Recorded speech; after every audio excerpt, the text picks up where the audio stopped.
Welcome मित्रांनो. Microsoft SQL server वापरून database architecture आणि डेटा ॲनालिसिस समजून घेण्यासाठी हा व्हिडिओ एक संपूर्ण व्हिज्युअल गाईड आहे. या व्हिडिओमध्ये आपण एसक्यूएलची बेसिक माहिती शिकणार आहोत.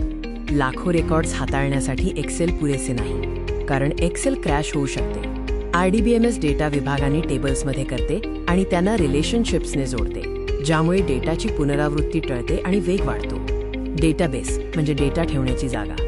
RDBMS म्हणजे डेटाबेस मॅनेज करणारे सॉफ्टवेअर. एसक्यूएल हे स्ट्रक्चर्ड क्वेरी लँग्वेज आहे आणि TSQL MS SQL मायक्रोसॉफ्टचे एसक्यूएल व्हर्जन आहे, ज्यात अतिरिक्त फीचर्स आहेत. डेटा टाइप्स निवडताना योग्य आकार निवडणे महत्त्वाचे आहे. नंबर्ससाठी डेसिमल, डिजिट किंवा INT वापरू शकता. टेक्स्टसाठी 4 किंवा वर्चर आणि वेळेसाठी डेट किंवा डेट टाइमचा वापर करावा. कन्स्ट्रेंट्स डेटाबेसचे सिक्युरिटी गार्ड्स आहेत. प्रायमरी की एक युनिक एंट्री सुनिश्चित करते.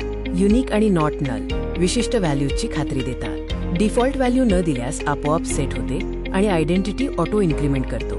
क्रूड ऑपरेशन्स डेटाबेसचा पाया आहेत. C क्रिएटसाठी इन्सर्ट इनटू वापरतो.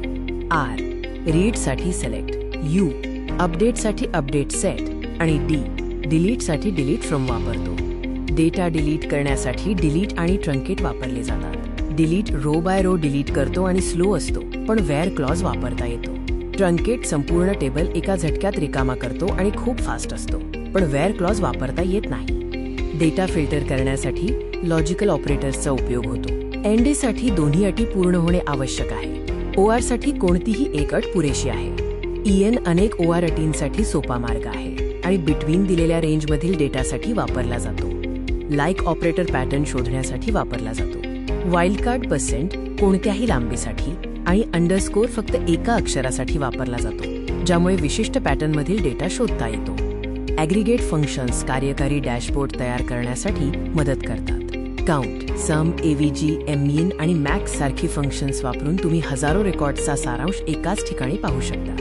डेटाचे वर्गीकरण करण्यासाठी ग्रुप बाय आणि रोलअप वापरले जाते. ग्रुप बाय समान डेटाचे गट बनवते. रोलअप गटांच्या बेरजेसोबत ग्रँड टोटल देखील देते.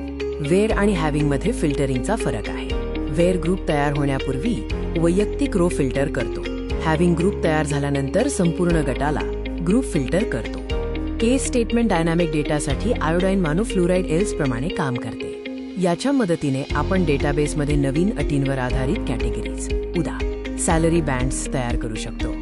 नेस्टेड डेटा सब क्वेरी म्हणजे एका क्वेरीच्या आत दुसरी क्वेरी. डायनामिक डेटा शोधण्यासाठी याचा वापर होतो, जसे की कंपनीच्या सरासरी पगारापेक्षा जास्त पगार असणारे कर्मचारी शोधणे. एसक्यूएल क्वेरी कार्यान्वित होण्याचा क्रम जाणून घेतल्यास तुम्ही प्रो बनू शकता.